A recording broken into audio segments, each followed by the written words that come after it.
My name is Marwa. I am originally from Tunisia. I came to the United States 4 years ago for my postdoc research. And actually I work at the hospital in clinical lab where I do genome analysis data from patients that they have different kind of cancer. Dinusha, I'm from Sri Lanka. I'm a two-time graduate from the University of North Dakota. My areas of specialty is in aviation, aviation management, and aviation safety. Hi everyone, I'm Bhairavi Premnath.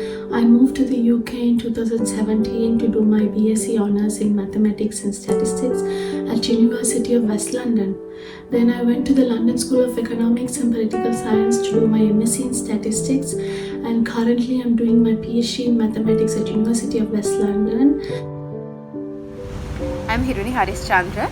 I'm a lecturer, a scientist, and most importantly, a mom.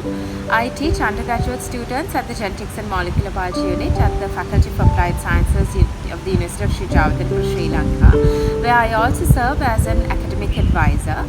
I am also interested in investigating the current situation of lymphatic filariasis in Sri Lanka, and I also want to develop better diagnostics for lymphatic filariasis, which is an incapacitating disease. Hello, my name is Dr. Jessica Lawrence. I am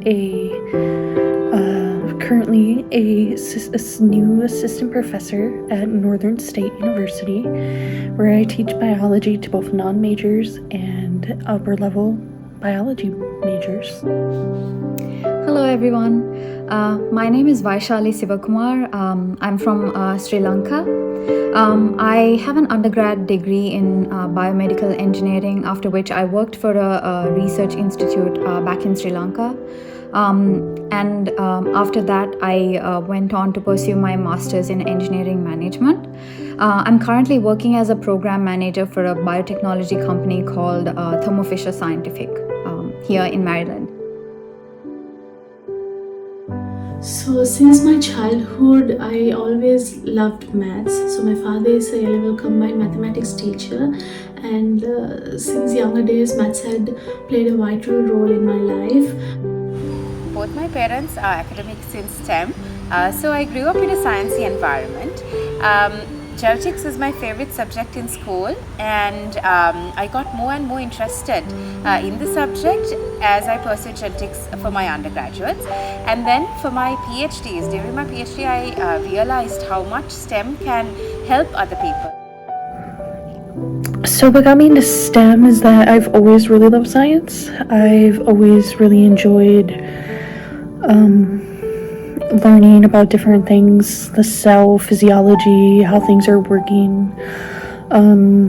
One thing about research that I really enjoy is that sometimes you're the first person to know something.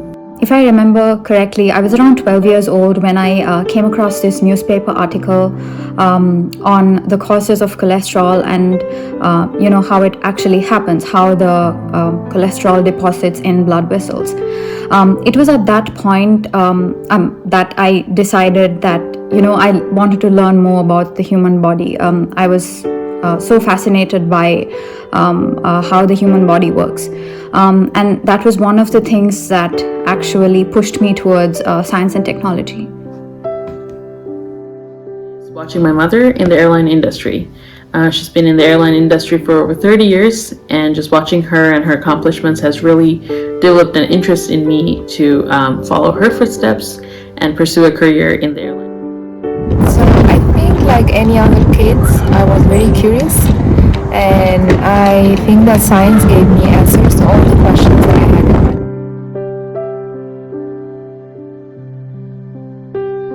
I always prefer Apple.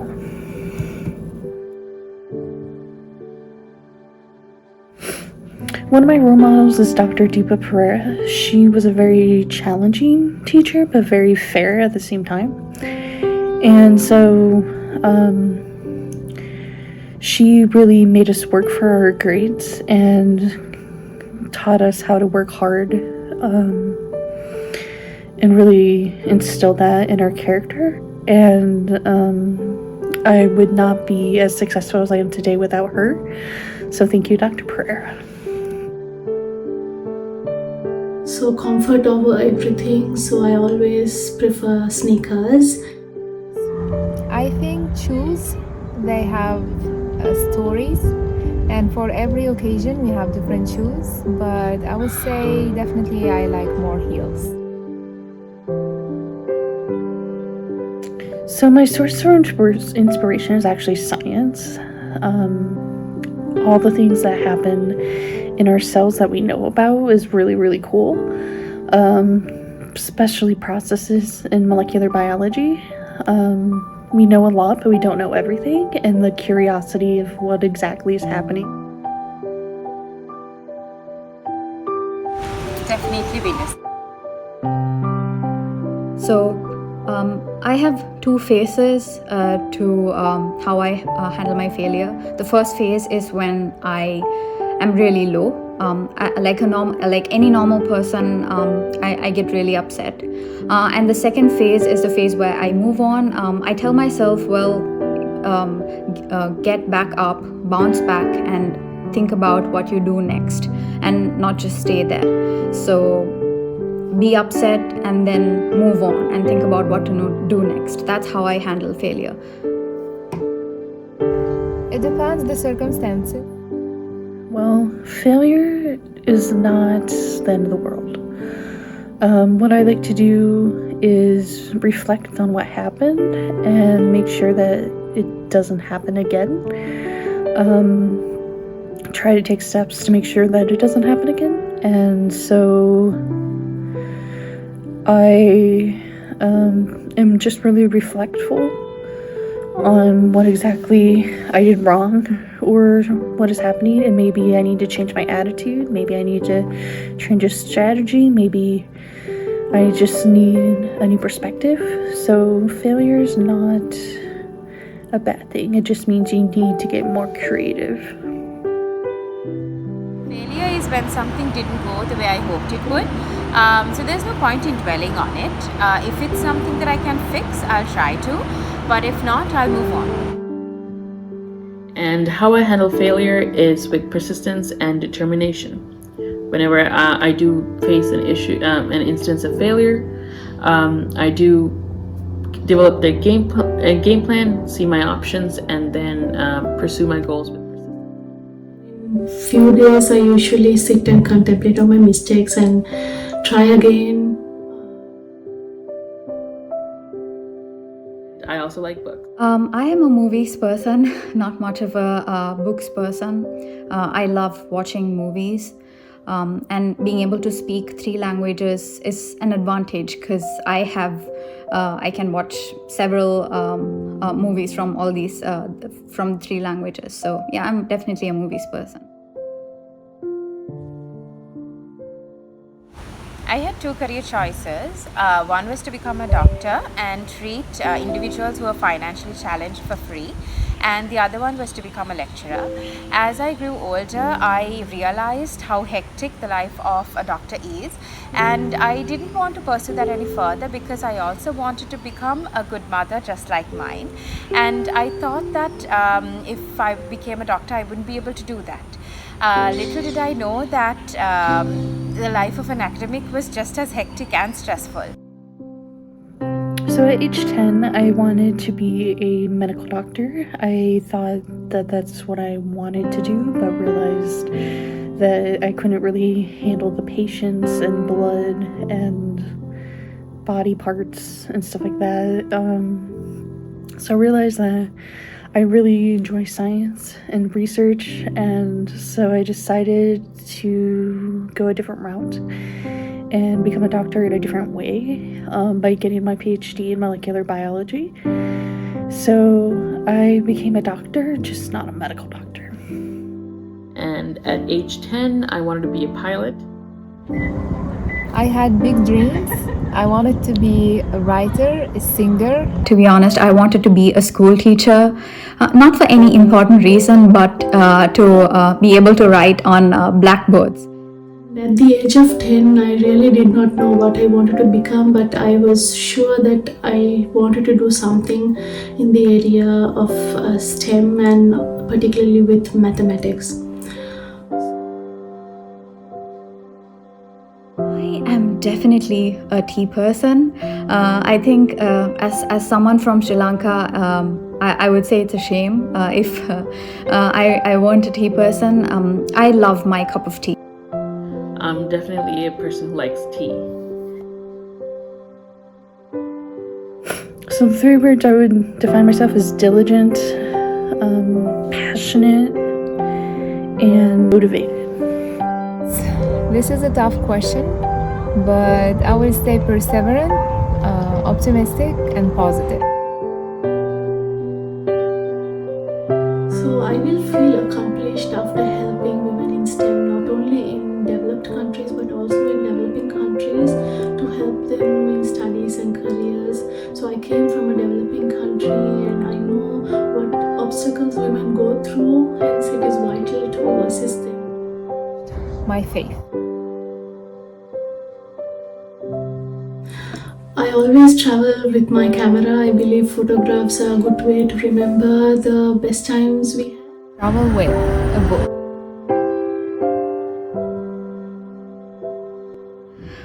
So one quality in me that has really helped me throughout the years is perseverance. I'm not someone who gives up very easily. If I envision or dream of something, I'm always working hard to achieve it. So perseverance has made me a boss. Quality that makes me gig like a boss is resilient. Empathy. I like to think that I am very resourceful.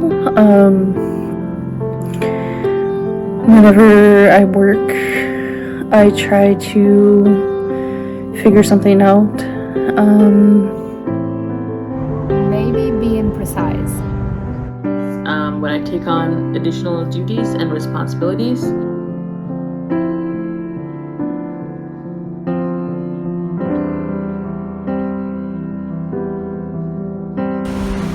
Open-mindedness. My definition of a perfect vacation at this point is just being able to spend time with family and friends, relax at home and have a good food, home-cooked food. and my perfect vacation is in Seaton, England, by the limestone beaches. In between, I like to go to bed early and wake up in the middle of the night. I know it's unhealthy, but I find that to be the most productive part of my day. Figure it out or ask for help. I think it's a little of both. So I think it's important that you try first, because maybe it's something that you can figure out. But if it's something that you can't figure out and someone knows the answer, don't be afraid to ask for help. Asking for help is not a weakness, but a strength. It means you're vulnerable and you're able to do that. So it's okay to ask for help. I do like routines. I am definitely a go with the flow kind of person with some level of routine. I slightly have the stage fright, so I'm working on that now. Now is hiking in higher elevations. I'm out here in Las Vegas, and they do definitely have hikes that have a lot of elevation gain. So just learning how to hike in those is. How hard you try, there are things beyond your control. The process of photosynthesis. Photosynthesis is the process of plants making food for itself. I haven't really learned too much about photosynthesis so far in my studies, but I get to teach it. I'm learning to take it easy on myself, stop overthinking. Learning right now, it's related to work. This is the first time that I'm working for a company in the US and for a big company with a lot of processes around. So that's something on its own. That's a challenge that I'm trying to tackle and trying to learn and get as many lessons out of it as possible. say in this day and age would definitely be empathy. I think it's really important for a leader to understand the people they lead and the people around them to be able to give the right guidance and support. Injustice and selfishness. I cannot stand people who are unfair.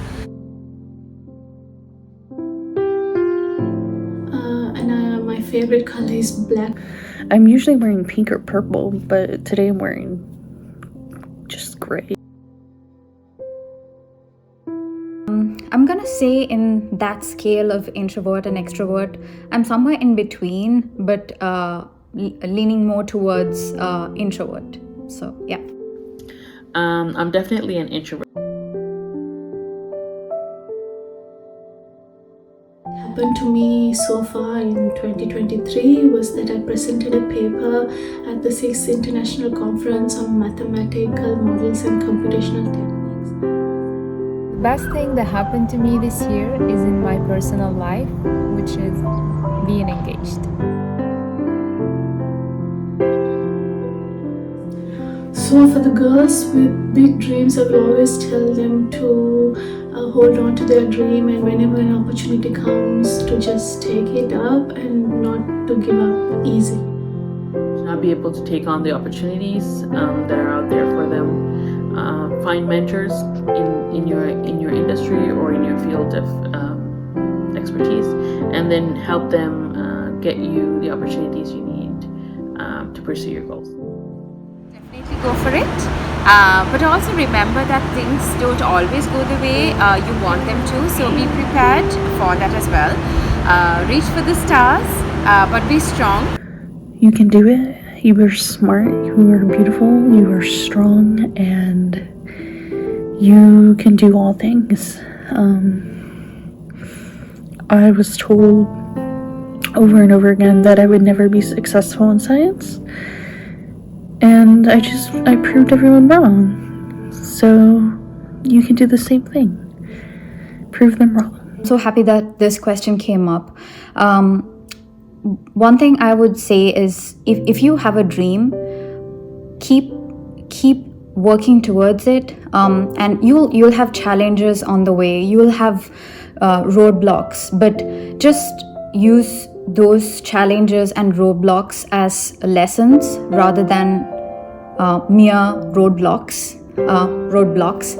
Don't let these challenges stop you from achieving or making progress towards your dream.